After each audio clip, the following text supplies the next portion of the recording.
तीनों ही उस कमरे में जाने लगे तो उन्होंने देखा उस कमरे में हल्का प्रकाश था और किसी के बात करने की आवाज भी उस कमरे से आ रही थी।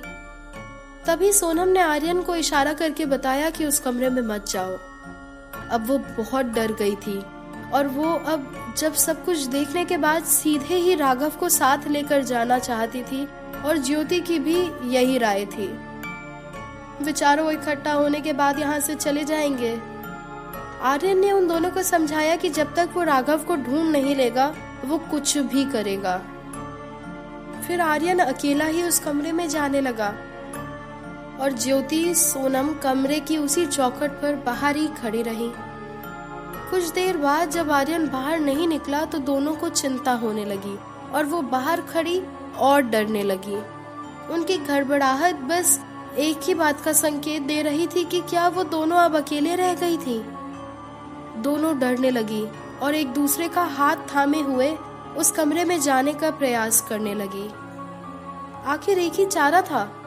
हालांकि सोनम ने ज्योति से कहा कि हम आवाज देते हैं, मगर किसी भी प्रकार की आवाज करने के लिए ज्योति ने मना कर दिया। वे धीरे धीरे दबे पांव आगे बढ़ रही थी। उस कमरे के अंदर और एक कमरा उन्हें दिखा और फिर वो दूसरे कमरे में जाने लगी। वो धीरे धीरे आगे बढ़ी कि एक बड़ा सा कोट जो काले रंग का था पहने हुए एक बुजुर्ग व्यक्ति जो बैठा हुआ था कुछ खिस रहा था। नजर आया उसके बहुत बड़े बड़े बाल और वो टोपी लगाए हुए था और दोनों को अपने होठों पर उंगली रखकर शांत और आवाज ना करने की हिदायत दे रहा था। वे दोनों ही उसे देखकर डर गई और फिर वो उन्हें तीसरे कमरे में ले गया जहां आर्यन बैठा हुआ था जो राघव से बातें कर रहा था। दोनों ने राघव और आर्यन को देखा तो खुशी से झूम उठी और सोनम राघव को गले लगकर रोने लगी। राघव को बुजुर्ग बाबा ने मरहम लगाने को दी थी, वही लगाए हुए था। चारों ही एक दूसरे को देखकर काफी खुश थे, पर उस व्यक्ति को देखकर विस्मित भी थे। चारों ने उस बुजुर्ग बाबा से बात करने की कोशिश की, पर उन्होंने अभी कुछ भी बताने से मना कर दिया और फिर उन तीनों को भी मटके से घायल हुए घाव को भरने के लिए मरहम भी दिया, जिसे तीनों ने अपने घाव पर लगा लिया। लगभग सुबह के 4:40 का समय हो चुका था। बाबा उनसे कह रहे थे कि तुम लोग आराम करो, डरने की अब जरूरत नहीं है, मैं तुम्हें सब कुछ सुबह बताऊंगा। उन बाबा ने अलाप जला दिया था, जिससे कि कमरे में हल्की गर्मी आ गई थी। बाबा ने उन्हें ओढ़ने के लिए चादर और बिस्तर की व्यवस्था भी कर दी। वे चारों ही साथ साथ सो गए। सारी रात के जगे हुए उन्हें कब नींद आ गई पता ही नहीं चला। वे इस प्रकार सो रहे थे कि जैसे अब कोई समस्या ही नहीं थी। सुबह सूरज का प्रकाश चारों ओर फैल चुका था, पर वो चारों ही बेसुध सोए हुए थे। सुबह 8 बजे सोनम की आंख खुली तो सबसे पहले राघव के सर पर हाथ फेरा और उसे उठाने का प्रयास किया। राघव उठ गया। फिर वो दोनों आपस में बातें करने लगे। दोनों बाहर निकल कर आ गए और किले की तलहटी को निहारने लगे। सोनम ने राघव के गले लगकर प्यार का इजहार कर दिया और वो राघव से गले लगकर रोने लगी। उसने बताया कि वो उसे खो जाने की डर से डर गई थी और फिर दोनों ही गले में बाहें डालकर प्यार भरी बातें करने लगे और उन दोनों को पीछे से ही ज्योति और आर्यन भी देख रहे थे और फिर दोनों उन्हें पीछे से एकदम पास जाकर डराकर जोर जोर से हंसने लगे। सोनम एक छोटी सी लकड़ी लेकर उनके पीछे भागकर उन्हें मारने लगी और ज्योति और आर्यन दोनों एक दूसरे का हाथ पकड़कर भागने लगे। सभी काफी खुश और मस्ती के मूड में थे। तभी बाबा उनके लिए चाय की केतली लेकर आए और सबके लिए चाय दी उन्होंने। सभी ने साथ में बैठकर चाय की चुस्कियां ली। सभी काफी खुश थे और उन बुजुर्ग व्यक्ति से बात करने की कोशिश की। सबसे पहले आर्यन ने उनसे पूछा कि दोस्तों इस चाय की चुस्कियां लेकर जब आर्यन ने उन बुजुर्ग व्यक्ति को सर कहकर संबोधित किया, चूंकि वो बात करने पर थोड़े पढ़े लिखे से दिख रहे थे, आर्यन ने कहा, आप यहाँ रात में क्या कर रहे थे? क्या आपको डर नहीं लगता? क्या आपने भी वो सब देखा है जो हमने कल देखा था? ऐसे कई सारे सवाल जब आर्यन ने किए तो वो कुछ ना कहते हुए उन्हें अपने साथ चलने के लिए बोलने लग गए। देखो, तुम लोग मुझे अभी भी थके हुए लगते हो। तुम चारों मेरे साथ चलो। मैं गांव में तुम्हारे खाने पीने का इंतजाम करता हूँ। बुजुर्ग दादा ने इस प्रकार कहा और चलने लगे, और वो चारों भी उनके साथ चलने लगे। गांव के सभी लोग उन दादा का सम्मान दे रहे थे और सभी उन्हें नमस्कार कर रहे थे। कुछ बच्चे उनके पास आ गए और उन्होंने जब अपनी जेब से कुछ टॉफियां निकालकर बच्चों को दे दी तो सभी खुश होकर अपने घर चले गए। कुछ छोटे बच्चे तो बिना कपड़ों के ही नंगे दौड़ लगाकर उन बुजुर्ग दादा के पास आ गए थे। वे चारों चुपचाप बुजुर्ग दादा के साथ चल रहे थे। चारों ने देखा वे गांव में काफी सम्मानित व्यक्ति थे, और फिर वो गांव में बने हुए सबसे अच्छे और पक्के मकान में उन्हें ले गए। मकान को देखकर लग रहा था कि मकान काफी पुराना था और उनमें काफी समय से अच्छी सफाई नहीं हुई थी। फिर वो चारों से बोले, आप लोग यहीं आराम करिए। अगर नहाना या टॉयलेट आदि जाना होगा तो बना हुआ है। और उन्होंने एक कमरे में बाथरूम की तरफ इशारा करके कहा, मैं तुम्हारे खाने का प्रबंध करता हूँ। आर्यन ने कहा, सर आप परेशान मत होइए, हम बस अभी निकल रहे हैं। सभी बस अभी निकलकर खाना रास्ते में कहीं खा लेंगे। बुजुर्ग व्यक्ति ने कहा, तुम यहीं रुको, मैं आता हूँ। और फिर वो चले गए। सोनम थैंक गॉड कहते हुए बाथरूम में घुस गई और फिर ज्योति उसके निकलने का इंतजार करने लगी। आर्यन और राघव भी फ्रेश हो चुके थे। सभी इकट्ठा होकर घर को देखने लगे। उस घर में काफी बड़े बड़े कमरे थे। ज्योति ने तीनों से कहा, क्यों ना हम घर की साफ सफाई कर दें? आखिर उन अंकल ने भी तो हमारी मदद की है। और झाड़ू ढूंढकर सभी घर की सफाई में लग गए। धूल जाले आदि की सफाई से घर काफी साफ दिखने लगा।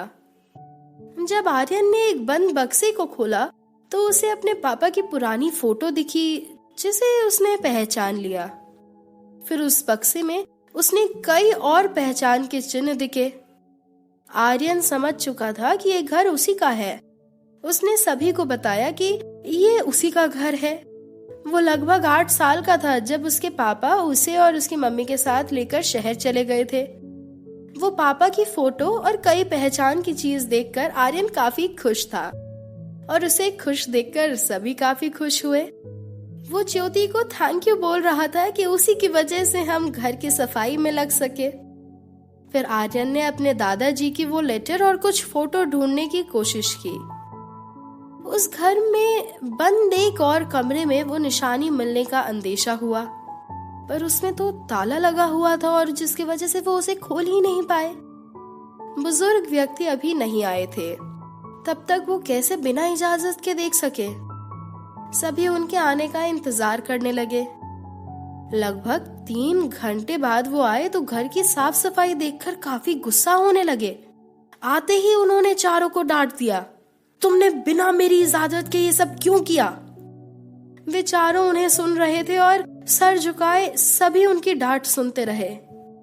राघव ने उनकी बातें ना सुनकर और उससे बर्दाश्त के बाहर होते देखकर उनसे ऊंची आवाज में कहा, आप हमें डांट रहे हैं, पर आपको बता दूं ये घर आपका नहीं है, ये घर मेरे दोस्त आर्यन का ही है। हमने उसके पापा और यहाँ की फोटो देख ली है और उसे सब याद भी आ गया है। इतना सुनकर वो एकदम स्तब्ध खड़े रह गए। उनके मुंह से कुछ भी नहीं निकला और फिर उनके हाथ से एक थैली छूट गई जिसे वो पकड़े हुए थे, और फिर वो आर्यन के गले लग गए। आर्यन ये सब देखकर अचंभित रह गया। उन बुजुर्ग दादा ने आर्यन से कहा, बेटा आर्यन, मेरे बच्चे, मेरे पोते, बेटा तुम कितने बड़े हो गए हो। हाँ मेरे बच्चे, तू ही है मेरा खून, मेरा पोता, मैं तेरा दादा हूँ। आर्यन ने कहा, पर आप, मुझे कुछ समझ नहीं आ रहा। आप कहाँ, क्यों, और आप अभी तक जिंदा हैं? और पापा मम्मी ने मुझे कभी बताया नहीं आपके बारे में। मुझे भरोसा ही नहीं हो रहा है, ये सब क्या हो रहा है?